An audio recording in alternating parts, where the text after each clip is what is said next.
The United States and Iran will begin indirect negotiations this week in Vienna to try to get both countries back into compliance with the 2015 Iran nuclear deal. This marks the first tangible effort for both nations to return to the accord after former President Trump pulled the U.S. out of the deal in 2018. However, U.S. officials, they are playing down expectations, with the State Department anticipating, quote, difficult decisions ahead. That's what they say.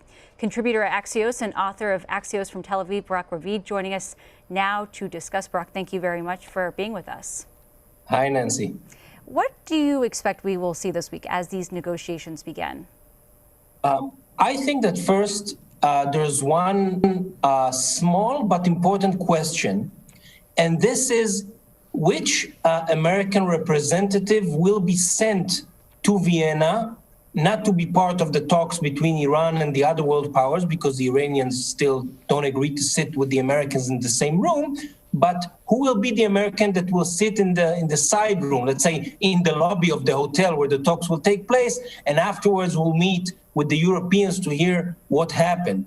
If it's going to be U.S. envoy Rob Malley, this will be a very interesting sign that the U.S. thinks that things could move in a positive direction.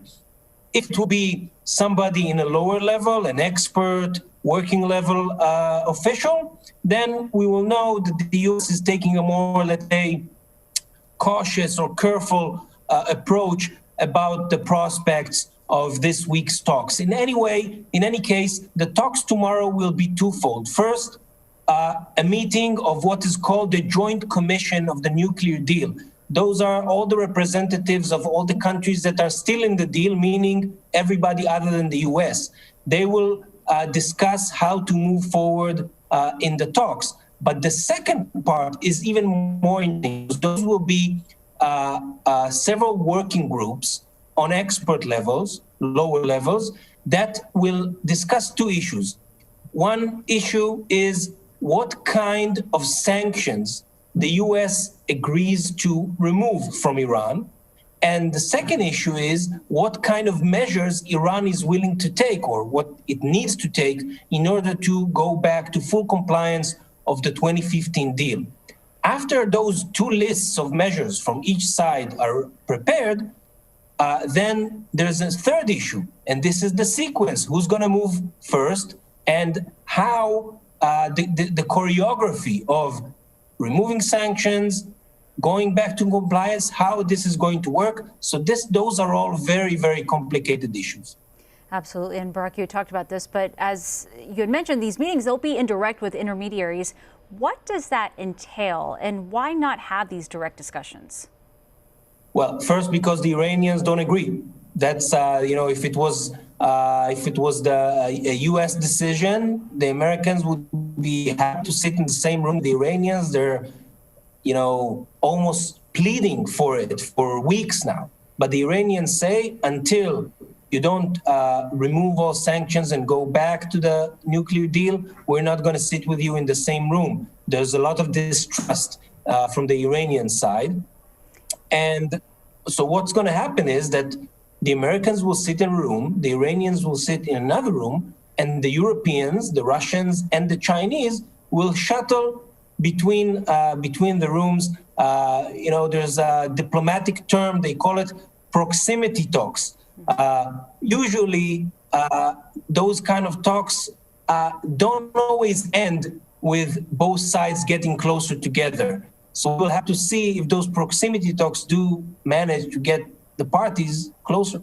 Yeah, one very small step at a time there. And following the announcement last week, Iran's foreign minister tweeted that the aim of these negotiations would be to, quote, rapidly finalize sanction lifting and nuclear measures, he says, for choreographed removal of all sanctions, followed by Iran ceasing remedial measures. What does this indicate to you about Iran's stance going into these negotiations? Well, it really depends who in Iran says what.